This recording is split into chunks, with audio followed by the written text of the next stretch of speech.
Hello and welcome to another video.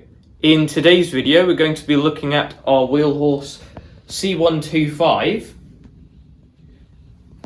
Now we've gotten a bit closer to finalising our plans on or for this tractor, but today what we'll be doing is taking some of the muck off of it and giving it a good bath.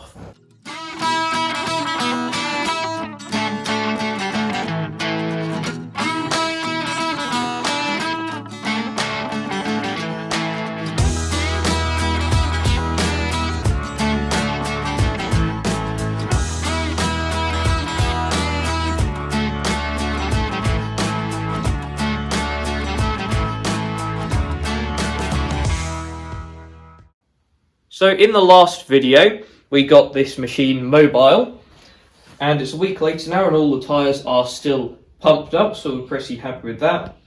And this is very easy to move about now.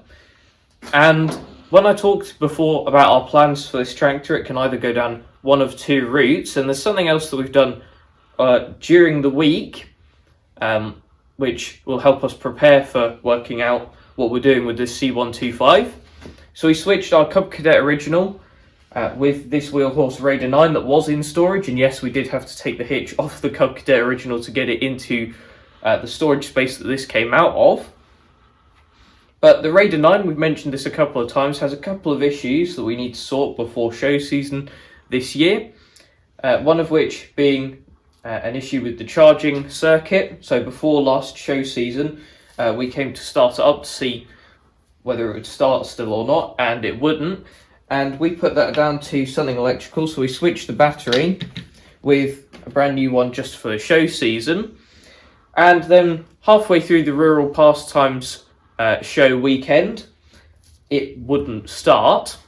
In the end, we managed to jump start it, and we think that the issue with the charging circuit is probably the starter, which we have a spare one of. So if we can confirm that that is the issue, we can switch that over, and hopefully the charging circuit will be all good. And although we did buy a new battery, it also means that this old one should still be all right, we think. We've charged it up again, so this can be reused on another machine.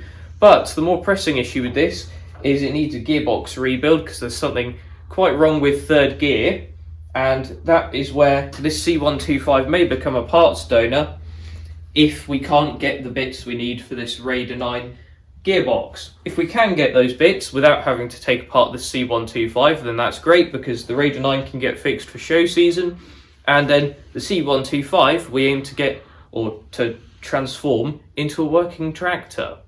But before then, we've got to clean some debris off of it, give it a good wash, and then put some releasing agent on quite a few fixings.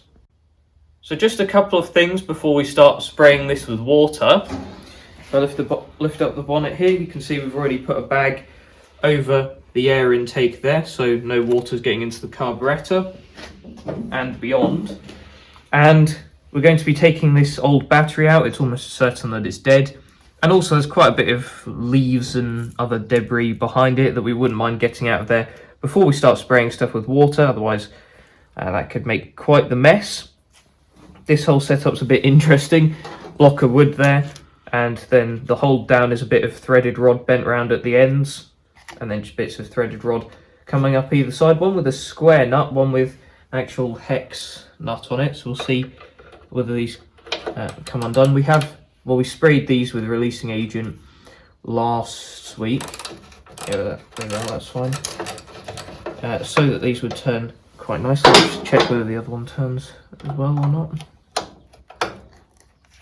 Okay, that's actually pretty easy. So we can just wind these off and then disconnect the battery terminals and lift the whole setup out. So we have the battery entirely disconnected now, and another reason for taking all of this out is because all of the mess behind it looks somewhat suspicious. So we're going to take this out and then give all of that muck a nudge to see if we've inherited any pets with this.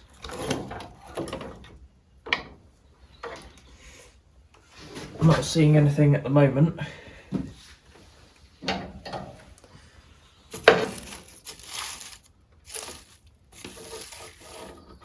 No, just Just a load of leaf debris. So whatever was living in here is long gone by the looks of it. So we've had a bit of a clean up and just pulled the worst of the muck out of that area. Still quite a bit left, but we will move that in a second.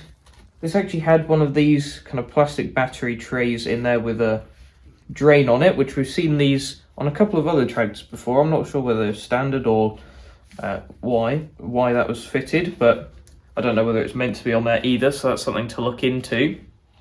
What we'll do now is we will pull the tractor outside and just get rid of all the rest of that debris and some of the other loose stuff around the tractor with an airline, and then we can get the pressure washer out.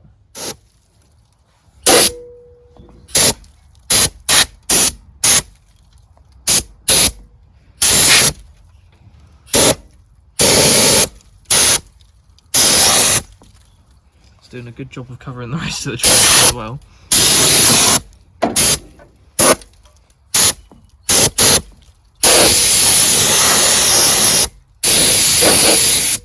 We have the pressure washer all set up now, and we put some degreaser on various bits of the tractor. I'm not sure how much of this we're going to be able to show you, but we'll give it a good bath now.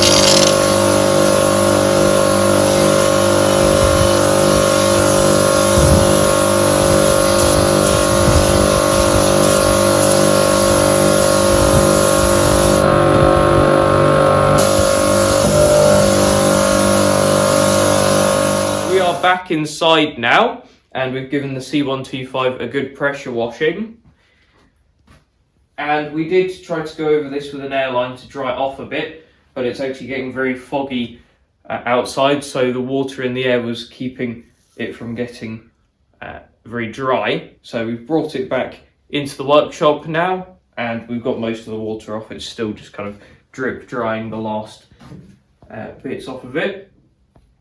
Now, we have actually noticed a few things while we've been doing this whole cleaning stuff, and obviously this isn't a full project yet. We haven't even decided if this is going to be a viable tractor yet, but if we decide that it will be a viable tractor and a future project, then obviously we'll go more in depth on this.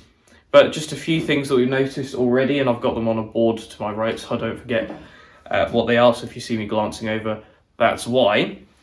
Now, first off, if we look under the dash here, there's this box thing, electrical box. I assume that might be a rectifier or something. And it's completely broken apart. It was like that before we started pressure washing, and it's just fully exposed it now. The circuit board and everything's fully exposed, so I don't think that's going to work again, to be honest. But yeah, what we really need to do is get an owner's manual and a parts manual, or whatever manuals are available for these Wheelhorse C125s. We need to get hold of those so that we can see how some of this stuff should look, because that isn't the only electrical oddity. When it comes to fuses here, we've got one inline fuse that's fixed to the dashboard there, and then another one which I assume the wires just aren't long enough to clip that onto the dashboard normally, with this still being attached to the battery, because that does have the right clip to be held on there as well. We haven't looked at the fuses or anything to see the condition of those. But then we also noticed with some of the wiring to the solenoid, there's a wire that's been kind of doubled up. So coming off the key switch here, you can see this blue block.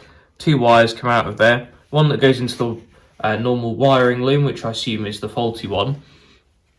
And then another one that's been plumbed in here through down alongside the steering column. Comes out here, and then they merge into one wire going into the solenoid. You'd have thought if this wire that was in the wiring loom was faulty, you'd pull it out just to stop any fire risk or anything like that. But no, previous owner has doubled them up going into the solenoid there. And also the earth on the solenoid is just a connector that's been soldered on. I don't know if that kind of earths itself through the body of the solenoid onto the chassis, or whether that needs a wire pushed onto there or not. And I think we might have mentioned this before in a previous video, I don't know, but this starter motor does appear to be pretty new, so that's good.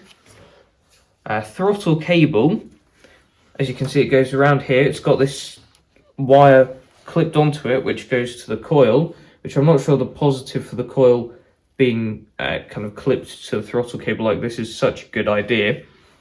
But the throttle cable itself sticks out quite far. I mean, that's a good 4 inches away from the engine there. Sticks out quite far before actually looping back around and onto the governor mechanism and all of that stuff. So it'd be nice if that didn't stick out quite so much. I'm not sure whether we'll be able to make that not stick out so much, because obviously it does have to do like a full 180-degree turn around the engine. But if we can reduce that in future, if this becomes a proper project, then we will try to. Something else we were having a bit of a play with was the deck engagement mechanism, and we concluded that that pulley isn't actually moving when you do this.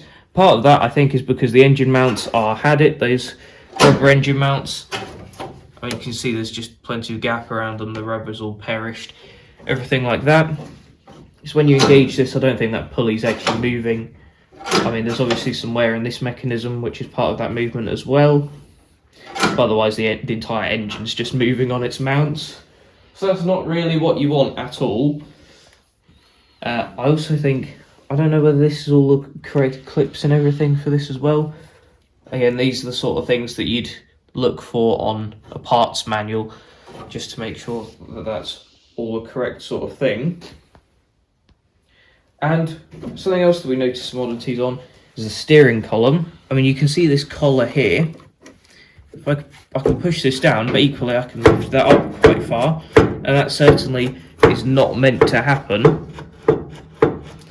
And another thing is, if you look just in here, there's this tube here, this tube part. I don't know if that's meant to turn freely, but you can actually hold it still and turn the steering wheel without it moving. So I don't know whether that's meant to be held still or whether that's meant to turn with the steering wheel. It's just another thing to check. There's quite a few things there, because we are really not too familiar with these later C-Series wheel horses.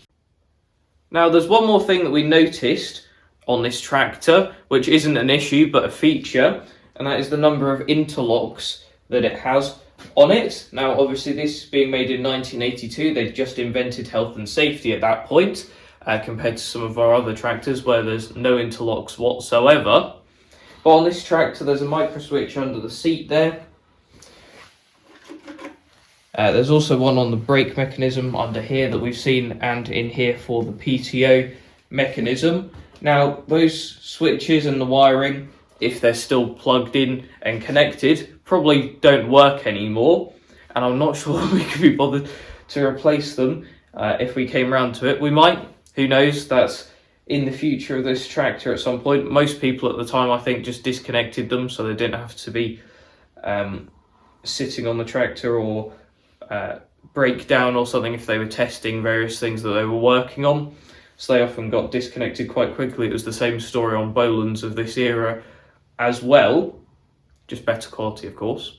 But that's our overview of the C125, having washed it up. As I said before, the future of this tractor entirely depends on what happens with the Raider 9 now. So what we need to do is do some research into the gearbox on this. I mean, first off, this is 1968. The C125 is 1982. That's 14 years between the two of them. Gearboxes might not even be compatible, even though they're both 6-speed. So we need to double check that the gears would actually translate across, because obviously there's no point pulling something out of this gearbox just for it to not work on this one, or for the entire gearbox to not fit on here.